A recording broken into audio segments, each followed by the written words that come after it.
Well, it's 11 o'clock. Good morning, everybody. I hope you can hear me way in the back. We were working on the audio as you piled in.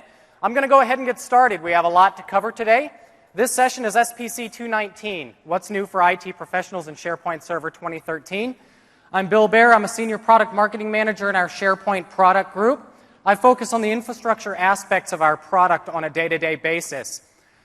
Prior to coming to Microsoft, I was with Hewlett-Packard. I'm also a Microsoft Certified Master and a Microsoft Certified Master Instructor for SharePoint Server. There's a number of different ways you can connect with me. You can visit www.wbear.net. You can find different ways to connect with me. You can collaborate with me, ask me questions, and participate in discussions. From an objectives perspective, today we're going to talk about some of the core platform investments we've made in SharePoint Server 2013. Understand some of the new features and capabilities that lead to improved security, better reliability, and improved operating economics. And then lastly, we're going to understand the value of SharePoint Server 2013 as it applies to IT professionals. But before we go any further, one of the things that I wanted to say is many of you that are TechNet and MSDN subscribers have probably already started playing with SharePoint Server 2013. You've probably already had access to the bits for several weeks now. For those of you that don't have access to a TechNet or MSDN subscription, that's not going to be a problem anymore. As of 8 o'clock this morning, you can now visit TechNet or MSDN. You can sign up for a new developer site, an Office 365 developer site, or you can begin downloading SharePoint Server 2013 RTM evaluation beginning this morning. So I'm sure all of you are going to run back to your rooms and start downloading that now, and we'll see what we can do to the internet connection here at the Mandalay. So let's go ahead and kick it off. We're going to start with hardware and software requirements and just quickly discuss what's changed from a hardware and software perspective. We're going to move on to upgrade and provisioning.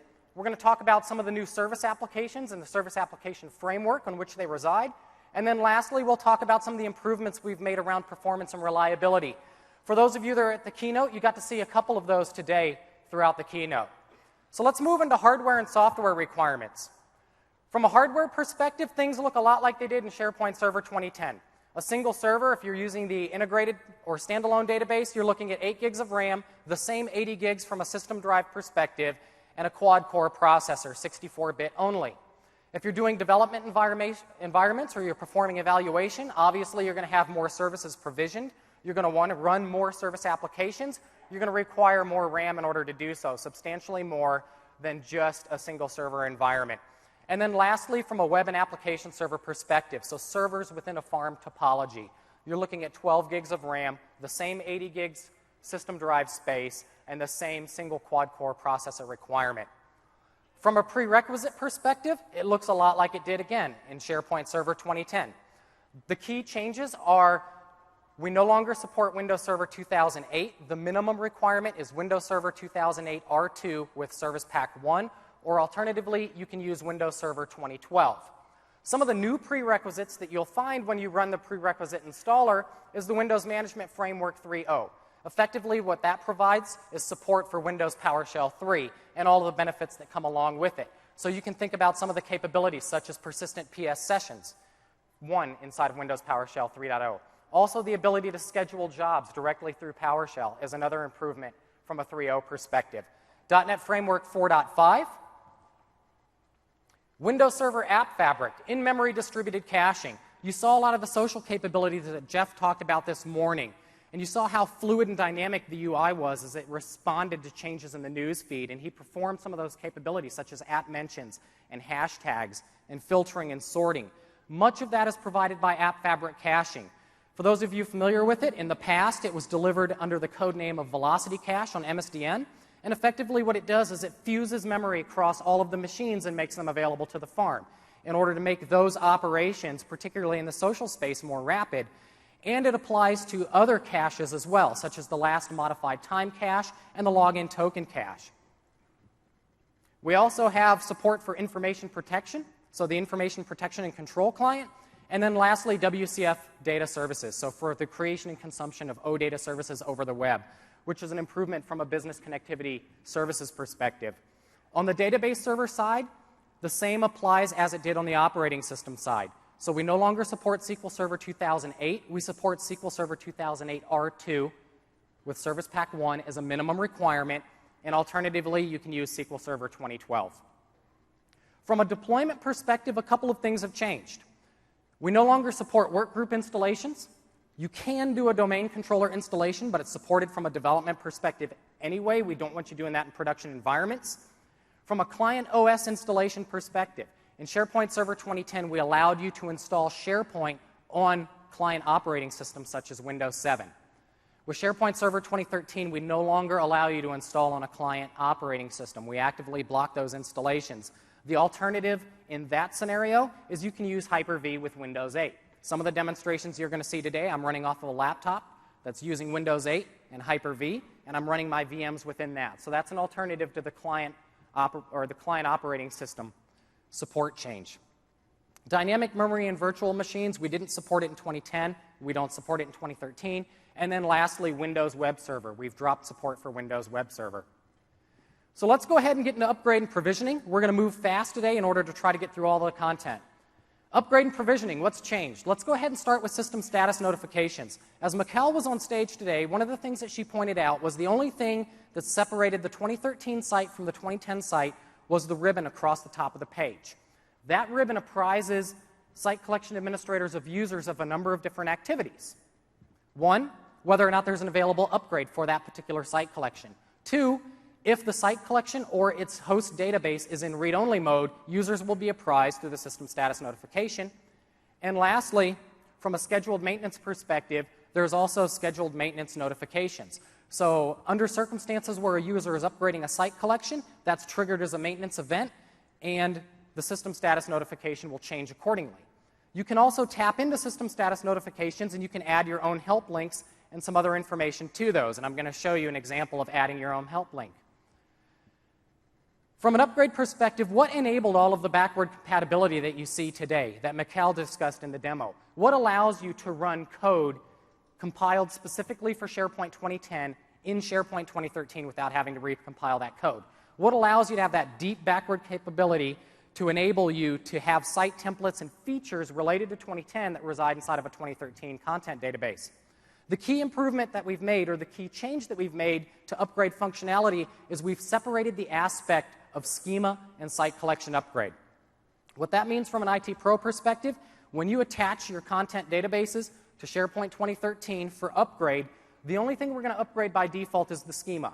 We're going to do index changes, security changes, table-valued functions, changes to stored procedures. Anything at the site collection and below won't get upgraded as a result of that upgrade process. So that includes sites, coded site actions, templates, and anything related to a site collection. All of those will continue to run and operate in a backward-compatible 2010 mode. What that enables is deferred site collection upgrade.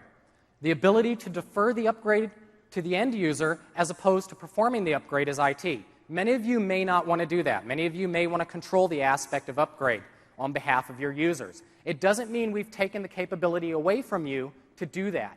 So you can force an upgrade and force all of the site collections to upgrade when you attach the content databases. Alternatively, you can use Windows PowerShell to iteratively upgrade site collections over time on the end user's behalf. Or lastly, you can actually defer that upgrade to them. The way that we saw it is this enables IT to focus on innovation as opposed to the mundane task of upgrading individual sites. It also establishes a balance between the needs of your users and those of IT. So it's not necessarily forcing an upgrade upon them, but allowing them to choose when upgrade is ready for them. You don't have to install any 2010 binaries in order to enable this capability, because what we've done is we've branched and versioned all of the cascading style sheets and JavaScript from 2010. We've branched and versioned all of the features and templates from SharePoint 2010. And lastly, we've implemented what we call Fusion Redirect Assemblies. Fusion Redirect Assemblies help route the code request, whether the request is 14 or 15 related. One of the things that you're going to see inside of your farm as well is you're going to have a 14 hive inside of your 15 farm. So now you're going to have a side-by-side 14 and 15 hive. Now, developing 2010 customizations for 2013 isn't necessarily the recommendation. So we don't want you to run in a backward compatible mode and continue to write code that targets SharePoint 2010 or that targets 14. We definitely want you to move at some point. But it does enable you to move much more rapidly because it takes one more concern away from an IT perspective. And code was one of the leading issues in terms of upgrade challenges. So site collection health checks, Mikal ran one of those today. A site collection health check, for those of you that were familiar with Test SP Content Database, for those that you were familiar with the pre-upgrade checker, effectively we've taken that functionality and we've stepped it up a level and we've enabled users to have access to that. That way they can perform their own health checks prior to actually implementing an upgrade. If a user does not perform a health check and chooses to force an upgrade, we'll run the health checks anyway on their behalf prior. If we determine there's an issue that would block upgrade or result in a failure of upgrade, we won't allow that site collection to be upgraded.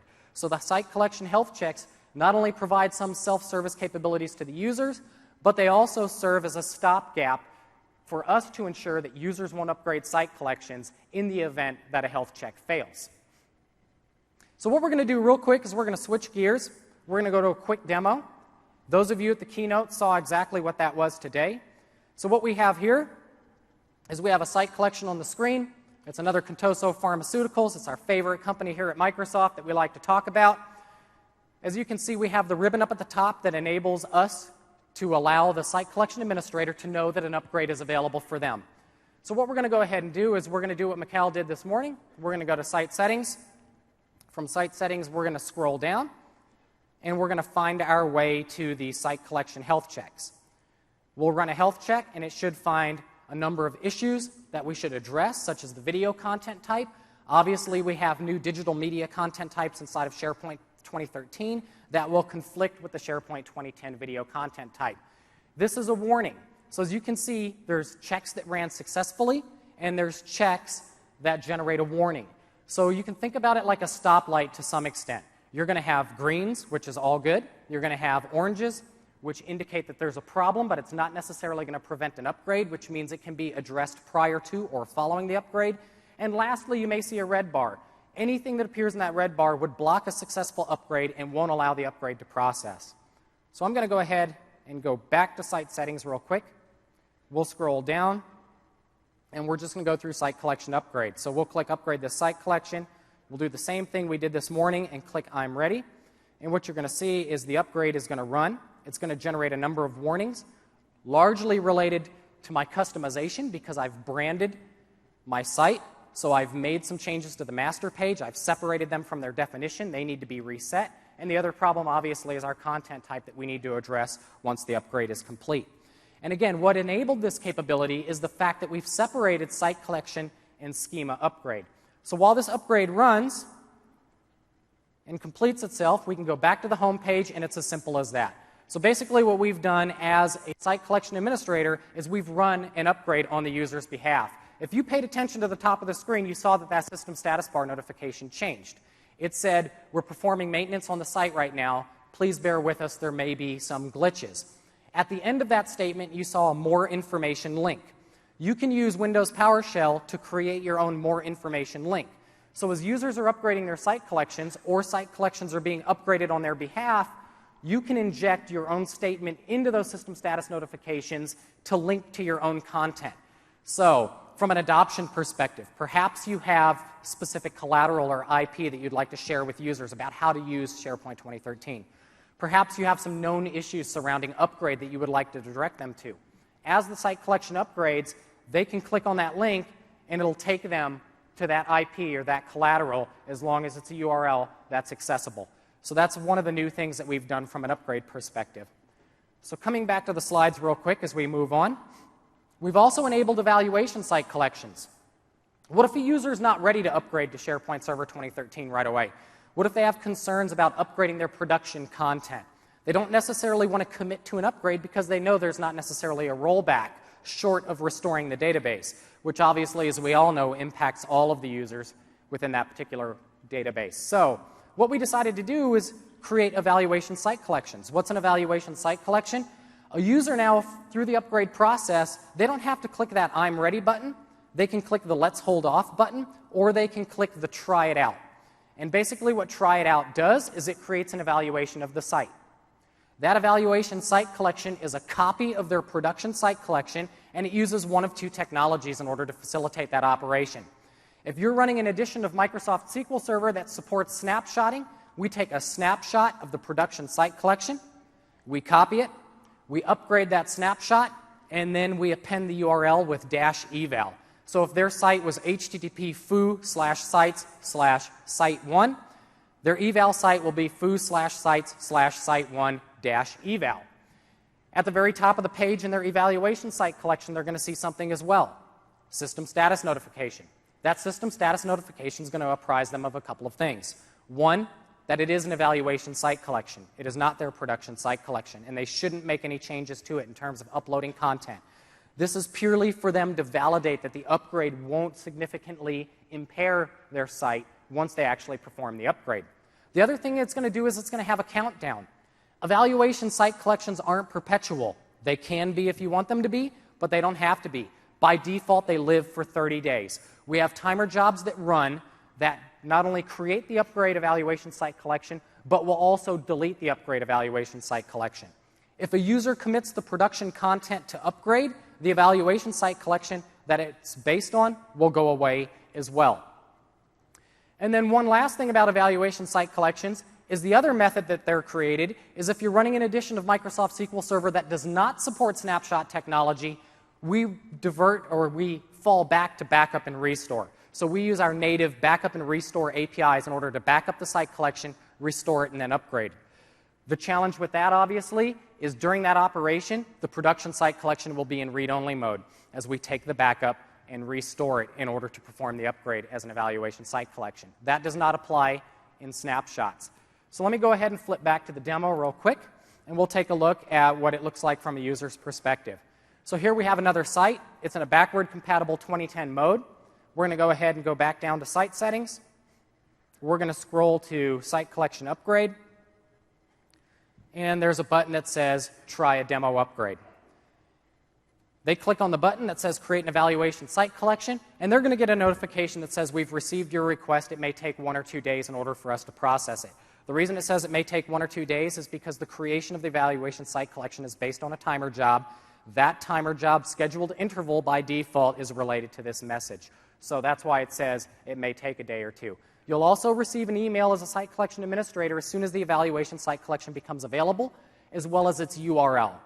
So from a user's perspective, they choose to create the evaluation site collection. It gets created. It gets upgraded. They get an email to let them know that that evaluation site collection is ready for them. From a timer job perspective, it's all based on timer job definitions. There's a create upgrade evaluation site collections timer job definition. You can run that on demand. You can change the schedule, or you can just keep the default schedule, which aligns well to the message or the notification that end users receive when they opt to create an upgrade evaluation site collection. So if we scroll through, we will see here that we have create upgrade evaluation site collections timer job. And that's the daily timer job. And again, that's why the notification indicates that it may take a day or two in order for their site collection to become available. Alternatively, you can always run that on demand, or you can change the schedule to run more frequently. One of the other things that I should mention as well is a lot of people ask, well, what if I have 10,000 users, 50,000 users upgrading all at the same time? We thought about that when we built this upgrade process, and we throttle the upgrades. All of you probably remember when we introduced throttling to SharePoint. We introduced throttling now to upgrade, so we can proactively throttle upgrades. We only allow a certain number of upgrades to be performed at any given point in time by default. We allow up to 10 upgrades concurrently per content database, or 5 per web application instance. The way that that works is you have 2 front ends. Your web application obviously is going to span both front ends. That enables you to have 10 concurrent upgrades, because that's what the content database is limited to as well. So now you can run 10 concurrent upgrades. The rest of the upgrades will sit in a queue, and as resources become available, they'll be processed. You can also change that schedule, or you can change those throttles and enable more upgrades to occur concurrently. Although one of the things that you should validate in a pilot environment or an evaluation environment is the impact of enabling more concurrent upgrades to run in succession inside of your environment. So we're going to run back to the slides, and we'll come back to that evaluation site collection because we're going to do a couple of things with it. Site provisioning modes. I talked about how we have deep backward compatibility. We separated the aspects of site collection and schema upgrade. That enables us to have deep backward compatibility. Everything runs in a backward compatible SharePoint 2010 mode. The important thing to understand is when you are in a backward-compatible 2010 mode, you only have access to SharePoint 2010 features and capabilities. You don't have access to any of the 2013 features and capabilities when you're in a backward-compatible mode. As Mikhail said this morning, this really is a 2010 site. You won't have a news feed at the site collection level. You won't be able to participate in the social capabilities that we've built inside of 2013. You won't benefit from the performance improvements, such as smooth transitions, when you're in a backward-compatible mode. All of those capabilities are obviously 2013 capabilities. In order to get there, you need to upgrade your site collection to SharePoint Server 2013. What you can see here is page rendering coexistence. This is what enables you to have code that runs in a backward-compatible mode. So code compiled for 14 will continue to run inside of 15 due to our 14 assembly redirect policy, or fusion redirect assemblies. You can also see that we have our 14 hive up over on the left and our 15 hive on the right. And that's what enables us to run in a backward-compatible mode. But backward compatibility isn't only limited to upgrade.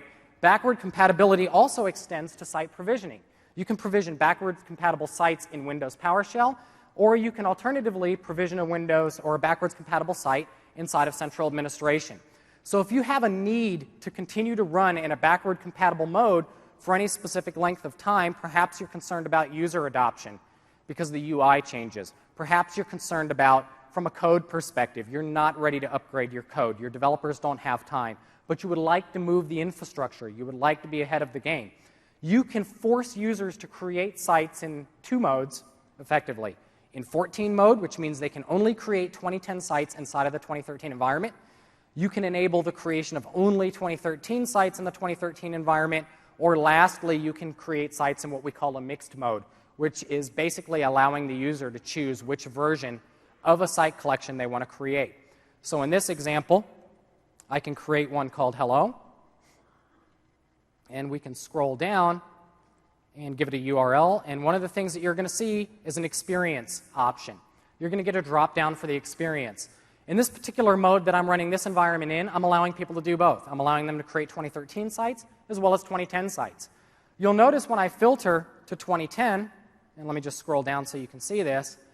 When I filter to 2010, if you keep an eye on the Collaboration tab, you're going to see it changes. And the reason it changes is because we're not going to allow you to provision a 2010 site using a 2013 template. You're limited to just what's available to SharePoint 2010. And that's the key takeaway. So you can't run in a backward-compatible mode and leverage all of the features and capabilities of 2013. In order to do that, you need to get users to upgrade their site collections. So I'm going to go ahead and come back to the slides real quick as we work our way through this. Self-service site creation, what's changed? Most IT professionals I know never enable self-service site creation. The last thing that they want is users to be able to create site collections on their own without any guidance or without any compliance tied to that. The last thing they want is users mucking up their information management policies and governance policies. The last thing that they want is chaos and sprawl, because it is a site collection that they're creating. Many people just wanted the ability to create a site. I'd love it if my users could proactively create sites. That would be great. I have control over that. I can establish base permissions at the site collection level. I can create my content types. I can ensure they're being effectively utilized by the users. In self-service site creation inside of SharePoint 2013, you can do that now. You can enable people to create site collections. You can enable them to create a site under an existing site, or you can enable them to create entirely new sites, or project sites as we like to call them. One of the other things that you can do is you can specify a custom form on which site creation should be based. So users don't have to work through the self-service site creation form that we provide out of the box. You can use your own custom form now and direct self-service site creation requests to your custom form. That custom form can live on the same web application where the site should be created, or an entirely different web application. And that web application could even be on a different farm environment. The other thing that we decided to do is, one of the things that we saw is IT doesn't enable self-service site creation because they can't establish or tie a policy to any newly created site collections. So what we decided to do is we've implemented the ability to require users to select from a list of policies when a site collection is created. Those policies are based on information management policies. So if you remember from earlier versions of SharePoint, we introduced what we call information management policies. Those policies are auditing, retention, barcodes, labels. What you can do inside of SharePoint 2013 now is at your content type hub, so obviously the prerequisite becomes managed metadata, you can create information management policies. So for example, you could create a retention policy that specifies delete 1 year after create date. You can give that policy a name, and then from the selection and self-service site creation where it says project classification settings, you can make that a required choice. When a user creates a site, they are required to choose from a set of predefined policies. Those policies get pushed down from that content type hub to enable them to be applied to site collections across your environment. So if auditing and retention is your thing, and you need to have that kind of compliance, whether it's Sarbanes-Oxley or your own internal governance policies that you want to implement, you can do that through self-service site creation now. You can enable that or enforce users to classify their sites as they're created. There's a couple of related sessions and labs in this particular section of today's session. PowerShell administration with SharePoint 2013 is SPC 195. 211 is an upgrade overview. 210 is an upgrade deep dive. I highly recommend this session for those of you that are interested in the internals of upgrade, the challenges that you may face, and how to work yourself around them in the event that they occur. We also have 2 hands-on labs to complement these 3 sessions. Deferred Site Collection Upgrade and SharePoint Server 2013.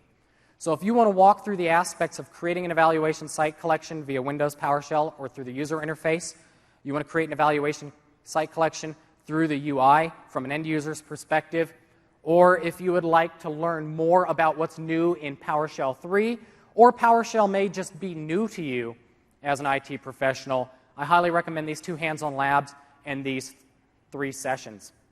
Now we're going to switch gears. We're going to talk about service applications. The first thing to understand from a service application framework is it's the same service application framework from SharePoint 2010. It's the first time that we haven't changed the service application framework on you.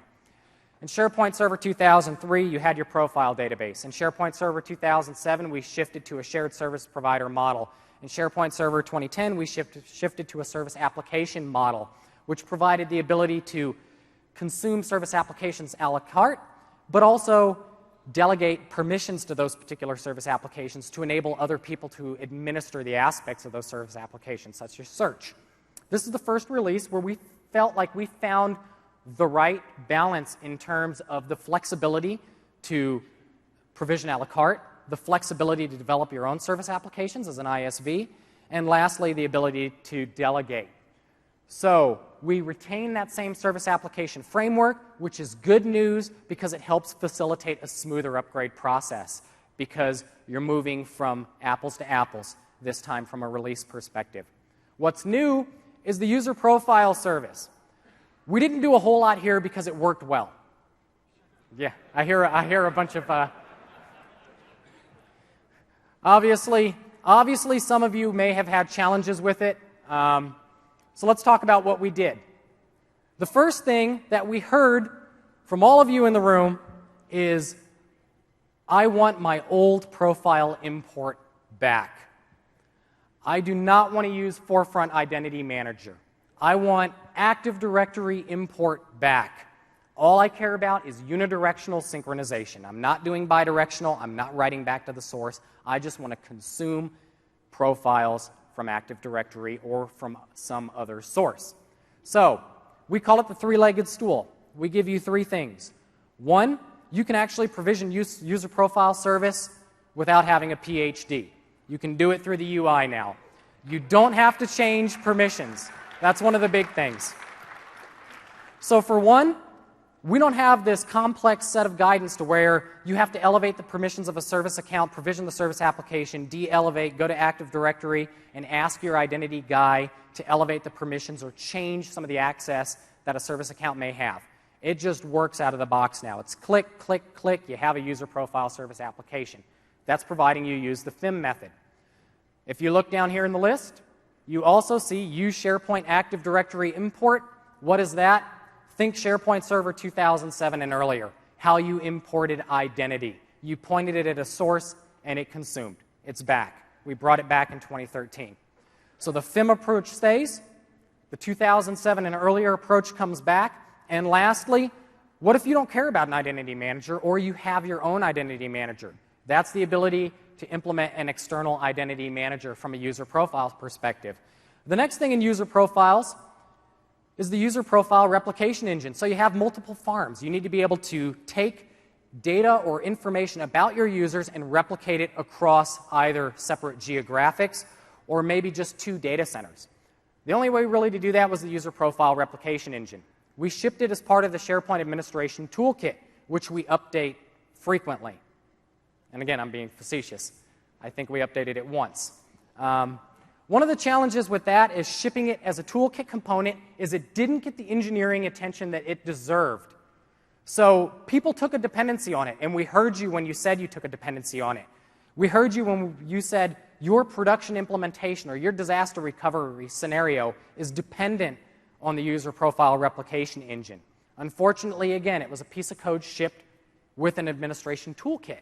Different release cycle than SharePoint, different methodology in terms of how we can update it and how we can make improvements to it. So what we've done is we've taken away the user profile replication engine. We took it away and we built it into the product. We don't ship it as an administration toolkit component anymore. The user profile replication engine becomes part of the user profile service. It's native. What that means is from a cumulative update and a service pack perspective, we can fix issues real time as we find them, as opposed to trying to patch a separate set of binaries. My sites and social data. In SharePoint 2010, you had your social database. And that was the bottleneck in terms of I/O. You only had one methodology to scale your social database, and that was to scale vertically, because you could only have one of them, or one instance of it. So you couldn't scale horizontally. What we decided to do inside of SharePoint Server 2013 is we've made a number of investments around the social capabilities that you saw Jeff demonstrate today. In order to make that happen, we did 2 things. The velocity cache, app fabric caching, distributed in-memory caching. We talked about that in the very beginning in the prerequisites. The second thing that we did is all of the social data related to an individual is stored in the same content database as their My Site. What that enables you to do is scale horizontally from a social perspective and optimize the use of your storage infrastructure. And it also reduces any I/O constraints versus that single social database. So from an I/O perspective, you're going to find and see smoother I/O operations as related to the social capabilities. We have a new app management service that provides marketplace and corporate catalog services. Many of you are probably already familiar with the marketplace that we have with SharePoint today, made possible by our new app model. You can have a marketplace in one of 2 ways. You can have a marketplace provisioned strictly for use by your customers or by your users. That's a corporate catalog, an internal app directory through which your users can consume applications that you develop in-house and you provide to your users in-house. Or you can enable them access to the marketplace where they can consume applications from our public Microsoft Marketplace. So the Microsoft Marketplace comes in 2 ways, a corporate catalog and a marketplace. The marketplace is public and Microsoft managed. We curate all of the code that arrives there. Then you have your corporate catalog that you can provision on premises. That one is private and IT managed. Or optionally, you can use both. So if you have something like an asset library that's been developed internally that you want to make available to users, but you also want to make available some simple calendar functionality, you can do both with our new app management service. So you can consume applications from 2 different catalogs depending on the needs of your users. From a BCS perspective, we've enabled OData support. So one of the things that enables our new app model, very briefly, is new support for OAuth. So from an authorization perspective, we've added OAuth to the product. OAuth can help in a number of things. And the way that I like to look at OAuth is think of it as a valet key. You can provide it to somebody and it enables them to park your car. It doesn't enable them to open your glove box. So it's something that you have that you can allow somebody to utilize, albeit in a limited fashion. We also have a new translation service. We heard you there. So again, like the user profile service, there were no problems with variations, but we decided to give you an improvement anyway. a new translation service that now enables you to programmatically translate not only sites. So in the past, you can perform translations, but those translations were limited to the Chrome. So you could translate the quick launch, you could translate the breadcrumbs, some of the site actions, but what about the content? The content's the most important thing to translate. Our new translation service is based on a cloud-based machine translation implementation. What it enables you to do is not only translate sites, but also the content within those sites. You can translate that content in a number of different ways. That content can be translated synchronously and asynchronously, and you can also use streaming data access. Our translation service is also extensible. So we provide representational state, and we provide client-side object model support in order to facilitate developing against our machine translation service. So real quick, one of the reasons that we did this is obviously you collaborate on a global perspective. You have users everywhere.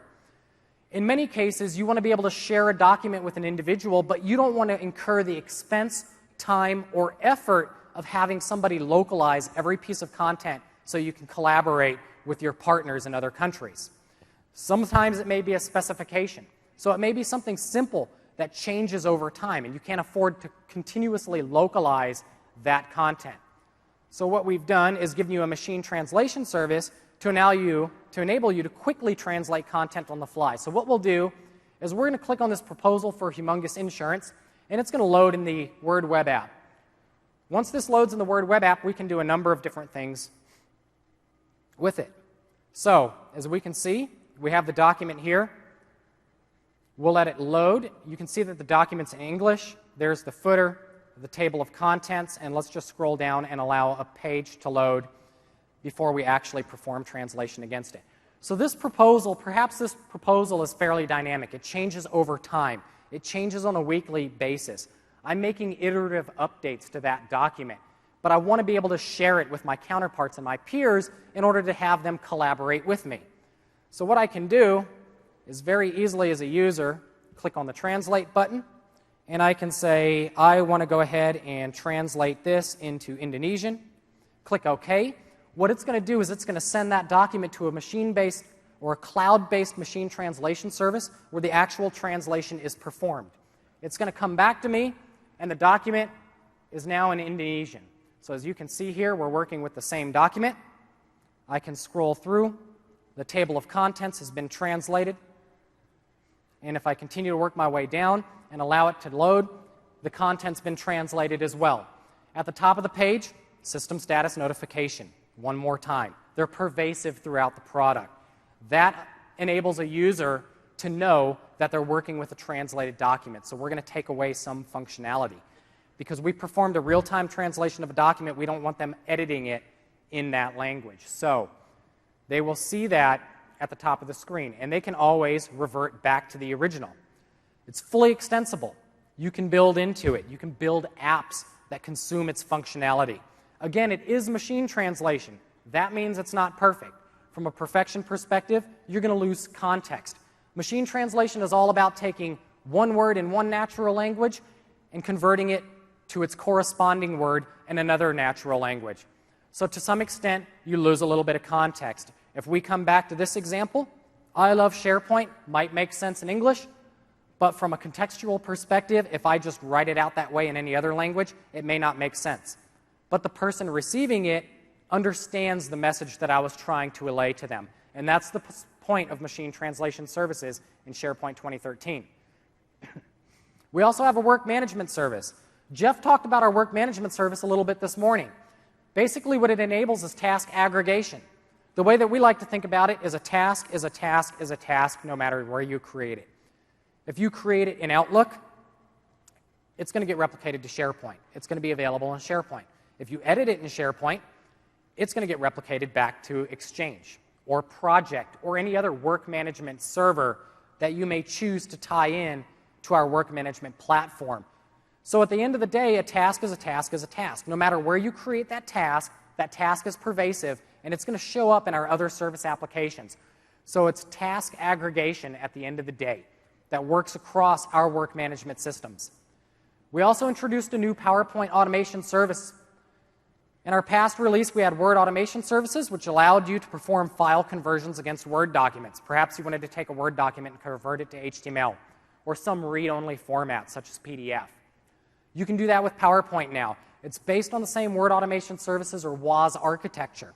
So if you're familiar developing against Word automation services, you'll be familiar developing against PowerPoint automation services. It's about taking a PowerPoint presentation and perhaps converting it into a read-only PDF, or perhaps converting it into an image file.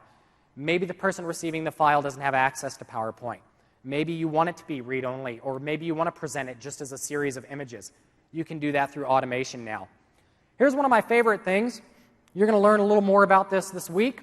For those of you that don't know already, the Office web applications are no longer a service application that you provision as part of SharePoint. It's no longer an installation on top of SharePoint. Office web applications are now their own server product, which means you install Office web applications on their own dedicated server farm environment. That environment provides web apps experience to multiple SharePoint farms. That was one of the key reasons for doing it. You can have one Office web apps farm that provides its services to multiple SharePoint farms, but above and beyond that, Office web apps is now accessible through Exchange, Link, a URL accessible file server, or even a third-party document store. So if you're using Documentum or UMC for your document storage, you can still use the web apps in order to present a web-based view of that particular document, such as what we did with the document that we translated. So they become their own server product. It'll simplify patching, because if those of you that were using Office web apps, obviously you had cumulative updates related to Foundation, cumulative updates related to SharePoint Server, cumulative updates related to Office web apps. Now you can patch your Office web apps farm separately, and you can scale it independently of SharePoint and provide its services to a number of applications that you've deployed in your enterprise. One of my other favorite things is in SharePoint Server 2013, all of us were embarrassed to send a whack URL to any of our friends and family. You couldn't paste it inside of an IM window because your scroll bar that used to be about an inch big all of a sudden becomes about a millimeter thin because the link's so long. You couldn't put it in an email because you were just too embarrassed to send that to anybody. So what you did was you masked it behind something. I always saw the click here to view the document, and then they would click here, and obviously it would take them to this link. For some of us, and probably all of us, and I'm sure there's a few of you where you don't mind this experience, some of you might even have been able to remember those URLs. So maybe you just looked at it and said, okay, yeah, I know where that document is. So we decided that that was a little too complex, and what we've done is we've changed the composure of a URL as related to the web apps. You look here towards the bottom of the screen, this is a whack URL now in SharePoint Server 2013. The only thing that separates the document from opening in the web app as opposed to opening in the client is the web equals 1 parameter. So the easy way to think about it is if I ever want to send a document to somebody, all I have to do is add the web equals 1 parameter to force it to open in Office web apps. I take the parameter off, and I force it to open in the client. We feel like you should be able to remember a URL now and send that URL to anybody without any embarrassment. That is one of my favorite things about Office web apps, and all of the work that we've done to improve Office web apps, to enable co-authoring, to enable translation or native translation built right in there in the web apps. My favorite thing is the fact that I can actually remember a URL now, and I can send a URL to somebody. Web analytics, much like user profile service, much like variations, we felt like it worked pretty well, so we cut it. Web analytics is gone as a service application inside of SharePoint Server 2013. If you go to the upgrade overview session or you go to the upgrade deep dive session, you're going to learn about what that means from an upgrade perspective. So if you are using the web analytics service application, there's special upgrade considerations. Basically, that analytics data won't be transferred to your 2013 environment. There will be some click-through data that is retained at the site collection level, but otherwise, you're not going to be able to carry that with you. What we decided to do was reinvent web analytics inside of SharePoint. We have a new web analytics platform that's based on search. SharePoint Server 2013 represents the grand unification of FAST and SharePoint search. When we acquired FAST many years ago, the biggest question that we always received at Microsoft is, when is FAST going to become the search engine for SharePoint? The answer is now.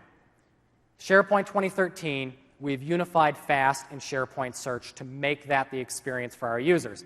As a result, as we thought about web analytics, who knows better about how users work with information than Search? Search knows what people look for. It not only knows what they look for, it knows where they go after they've found it. So when I search for Contoso sales data, Search knows where I go after Contoso sales data. What document did I hit? But not only what document did I visit, what document did you visit? Or what document did one of my peers visit? So it's based on a number of things about how we work with data now. So analytics becomes much more intelligent. It's all about hot indicators. So what's popular based on number of views is a good measurement of what's popular because a lot of people have looked at it.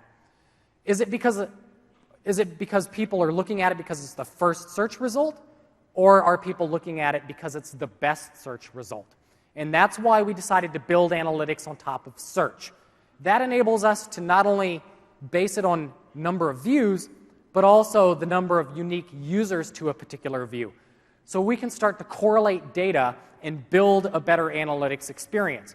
We also understand how content's being used, which we did in 2010, but comparatively how that relates to other content with the environment. And that brings me back to that first statement, where a lot of people may have clicked it predominantly because it's the first search result, as opposed to being the best search result. Analytics now inside of SharePoint Server 2013 can help us understand how people work with information, but also the information that's important to them. So it's great from an analytics perspective to understand how your users work with information. If you think about Yammer today, when Adam and Dave were talking and Jeff was talking, one of the things that they mentioned that enabled them to have such a compelling platform is their analytics information. They can proactively respond to the way that users are working with features, working with information, and build capabilities on the fly that tailor to that, or revisit features in order to improve them to facilitate better collaboration. Think of web analytics inside of SharePoint the same way. From an IT perspective, you can look at the hot indicators, you can look at the usage numbers, you can look at how people work with information and work across the feature set to understand where there's an opportunity to improve, or perhaps there's a gap to address, or you can use it in its purest sense, which is just purely from an analytics perspective. And lastly, it remains open for third-party development. So before we move on to the next section, there's a couple of related sessions to this particular section of the presentation. What's new with service applications in SharePoint Server 2013, SPC 263? My assumption is that you will have access to the slides, so hopefully you're not trying to write this down real quick. Getting started with social adoption and cross-farm services is another great session. We have a session on web apps. That session is important because we're having one of our PMs from our web apps team fly in to tell you exactly what they were thinking and what they did and how you should address the shift in our web app strategy. Deploying social in the enterprise, configuring and managing access services. From an IT professional's perspective, if you don't know what's happened with access services, and I'm not going to let the cat out of the bag, I'm going to let you go to that session and figure it out, and then you're going to be glad I sent you. User profile synchronization best practices. We have a user profile synchronization services section. It's going to talk about some of the improvements and how simple it is now to use user profile service. Hands-on labs. We have a hands-on lab that shows you how to do machine translation. You've probably seen code samples on MSDN. So we have C#, so we have server-side customizations using the server-side object model, and then we have client-side object model. We have JavaScript references that you can perform. What we decided to do was take all of those pieces of code and translate them into PowerShell for you so you could perform asynchronous translation using Windows PowerShell based on C# code that's on MSDN. I'd recommend that lab. It's definitely helpful from an IT perspective. The next lab, information management. This lab walks you through how to create an information management policy and tie it to the aspect of self-service site creation. And then we also have how do you configure Office web applications now and associate web apps with a SharePoint farm or with an Exchange environment. Performance and availability. Minimal download strategy. What is minimal download strategy? Minimal download strategy is all about ensuring that a client, when they visit a page and navigate to a new page, the only thing that changes is the delta between those two pages, or the differential between those two pages. It results in a much more fluid experience that makes SharePoint feel like a rich application. From a transition perspective, everything becomes much smoother. It's all based on a new framework that we've put together. That framework is based on a relationship between the client and the server. So what we've done is we've implemented a new download manager that interfaces between controls on the page and the server. It's responsible for sending the delta block back to the client when the client navigates between two pages. So when you look at a SharePoint page, you have two unique elements. You have what we call the Chrome. The Chrome defines the master page and the overall style and the layout of the content on that page.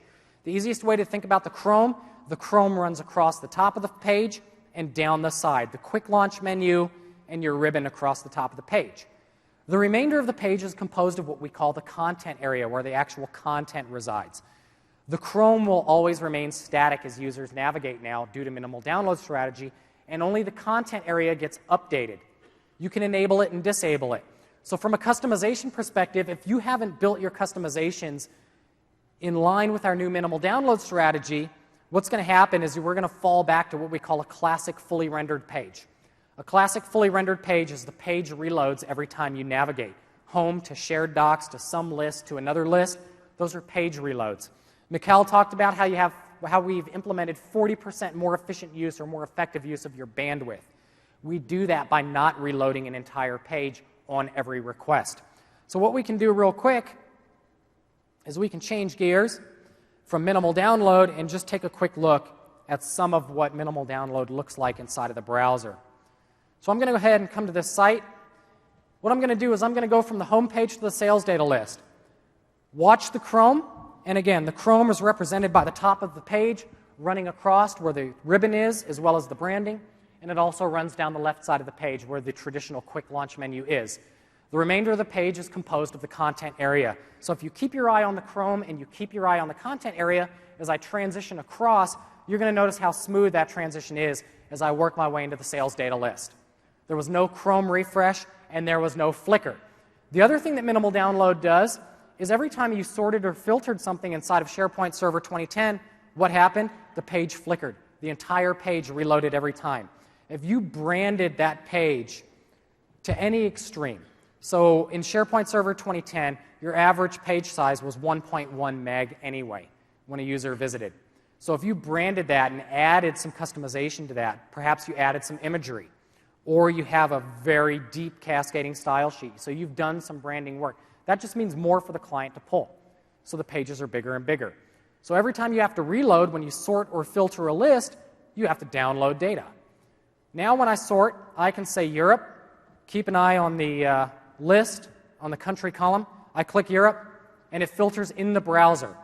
So the entire experience now inside of SharePoint 2013 is based inside of the browser. So from a sorting and filtering perspective, if I want to go ahead and descend, again, that transition is within the browser. There is no page flicker. So I can constantly move back and forth, and as you can see, the Chrome's not changing. Only what resides within the content area is changing. Since nothing else changes on the page, we're not going to make an effort to reload anything else. And again, the way to make this work is if you do have customizations, make sure that they honor our minimal download strategy framework. We're down to about 8 minutes, so I'm going to speed things up. Request management. We've introduced new application-centric request prioritization and routing capabilities inside of SharePoint Server 2013. A lot of you are immediately thinking, okay, well, this sounds like what my load balancer does. It's not a load balancer. It's all about request prioritization and routing. What does that mean? What if you have a search request and you want to send it somewhere else, perhaps to a search farm? You can use request management to send that request to your search environment. What if you're concerned about denial of service attacks? You have a WCM implementation or a .com based on SharePoint Server 2013. How do you address that?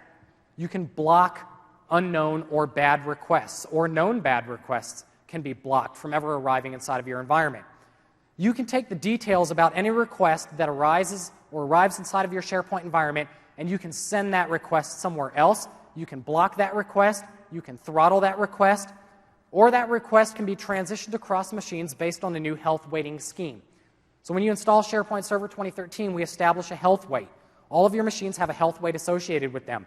Requests are routed based on health weight. So a user arrives in the environment, we look for the healthiest machine, and we ensure that that request is processed on that machine. The other thing that you can do with it is from a prioritization perspective, a lot of people want to run background services. They want to run profile import during the day. They want to perform search crawls during the day. Unfortunately, the end result is you're doing that at the expense of your users. You're taking away resources from them in order to facilitate another action or operation.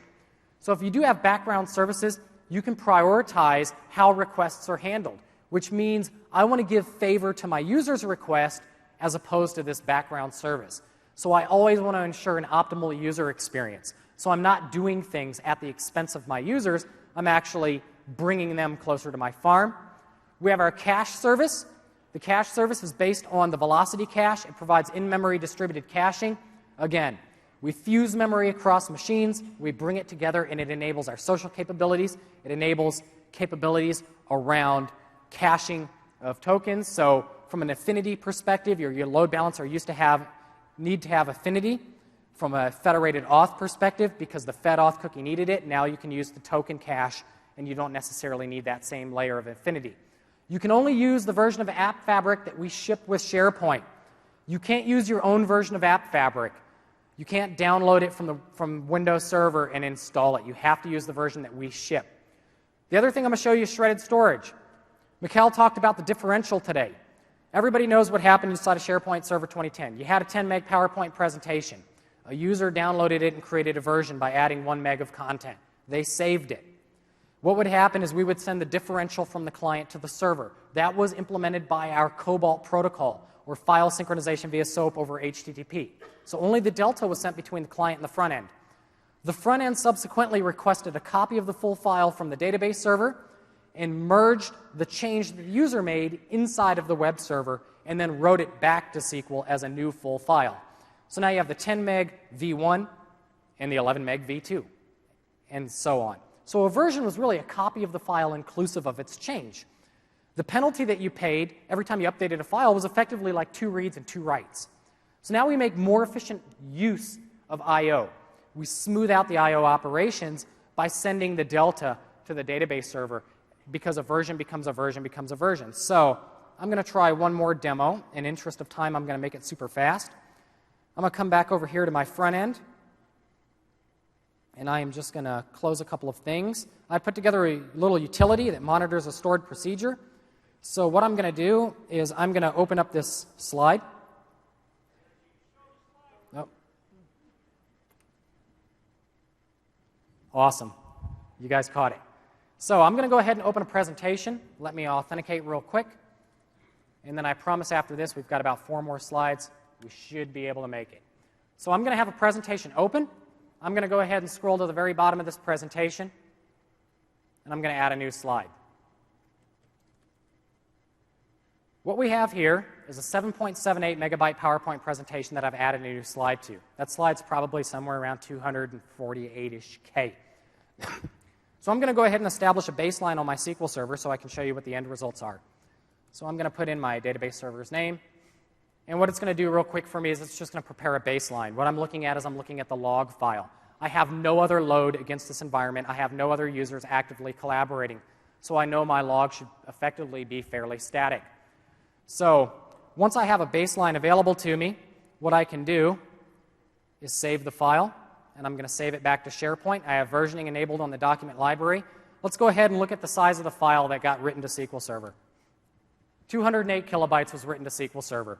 In SharePoint 2010, that would have been 7.78 megabytes plus 208 kilobytes written to the database server in order to facilitate that change. Do the math and figure out that ratio, and then see how much we're saving you in terms of storage and I/O utilization, because now we just send that delta back. Because what we do is we take a single blob, like you're accustomed to in SharePoint Server 2010, where a file is effectively one big piece of unstructured data in the database, one monolithic stream. We break that out into multiple blobs now. Each blob has a unique ID assigned to it, so we can recompile it. When we do need to make an update to a file, we only update the portion corresponding to that change. So a 5 meg file, for example, becomes 5 1 meg blobs. And then the only thing that we update is that 1 meg blob that corresponds to the change that the user made. In this case, the only thing that was updated was that portion of the file that corresponded to the change that I made, or the end of that particular file. So I'm going to go ahead and close this real quick. One of the other things that I'm going to say, if you are interested in any of more background about these capabilities, I'm going to start blogging in depth about them as soon as I walk out the door. I've already got them lined up. I'm just going to hit publish. I'm going to also share the code for this little shredded storage piece that I did with you here today. So the thing that you saw that measured the size of the change, I'm going to share that with you so you can figure out exactly from a storage perspective what you can anticipate seeing in terms of savings. So moving very fast, we've done the shredded storage demo. We've made a number of improvements on the database side. We've aligned ourselves to SQL Azure compliance criteria. We've removed unused indices that we use to track links. We've reduced I/O. When you browse your document libraries, you can think about a lot of the minimal download strategy stuff that we've did, and we also use sparse columns for those greater than 1024. So we enable a lot of SQL capabilities. A couple of related sessions and hands-on labs. Last one I'm going to show you, licensing. How many people deploy standard cal of SharePoint Server? Quite a few. Enterprise cal? How many people that have deployed Enterprise cal wish that you can only give your users or a subset of your users standard cal features? Probably a lot of you. You want to use Enterprise cal, but you only want Enterprise cal for a subset of your users, or you only want to enable the capabilities for a subset of your users. We have now what we call license enforcement and assignment, or user license enforcement in SharePoint Server 2010. There's a hands-on lab on it as well. What it does is it enables you to tie licensing attributes to Active Directory security groups. I can create a security group called my Enterprise Cal users and one called my Standard Cal users, perhaps one called my Office Web Apps Edit users, my Project Server users, and I can map licensing or the ability to use specific features to that Active Directory security group. So instead of talking about it, we're going to take a quick look at it. We're going to go back, and you don't have to remind me this time. We're going to go to user licensing. As you can see here, I have an Excel Web Access web part on my home page. That is obviously an Enterprise Cal feature. I'm Bill. I have access to that feature. I have a separate Active Directory security group for Standard Cal users in which I put Ryan Danner. Ryan does not have access to Standard Cal features. He only has access, or to Enterprise features, he has access to only Standard Cal features. I'm going to log in as Ryan, and look what happened with the web part. He now gets a message that lets him know that he doesn't have access to this particular feature. Please contact your licensing administrator, which is basically the farm administrator. So you can limit access to Enterprise Cal features without ruining the end user experience, without a bunch of authentication prompts or writing a bunch of code to strip them out of your site collections. So as you can see, it says we can't find your license to use this particular feature. There is a hands-on lab. There is no session. I'm going to skip the summary. I'm going to show you one last thing. From a PowerShell perspective, last SPC, I put together a Silverlight-based Windows PowerShell command builder that enabled you to visually construct PowerShell commands to use them with SharePoint. This SPC, we've got another one for you. We call it Build Better, Build Quicker, Build Faster. I'm going to go back over here, and we're going to end the session with this. You can visit the Windows PowerShell Resource Center today on TechNet. It's a new HTML5 touch-enabled version of the PowerShell command builder that I put together for you this year. You can use it on tablets. You can use it on a Windows phone. You can use it on iOS, as long as the browser supports HTML5. The other thing that I've done for you is I didn't take away SharePoint Server 2010. Those commandlets are still there. You also have access to SharePoint Server 2013. And lastly, in SharePoint Online, guess what you can do now? You can do remote PowerShell. So you have commandlets related to that. It also supports offline access. So if you've experienced the connectivity over the last couple of days, you know you're going to need offline access. So we use HTML5 app cache. We make that available to you. The last thing I'll say to you before I let you out the door 3 minutes over is please do an evaluation. Let me know how I did. I know we went extremely fast today. Unfortunately, we had a lot of information to cover in a little amount of time. You'll find me wandering around the hotel. Feel free to grab me. You'll find me wandering around the pavilion. You can grab me there. We can talk more in depth. Keep an eye on the blog. The posts are going out today, and they're going to provide deep information on these features. And the last thing I'm going to say is we've got 10,400 people here this year. Enjoy SPC, and we're glad that you love SharePoint as much as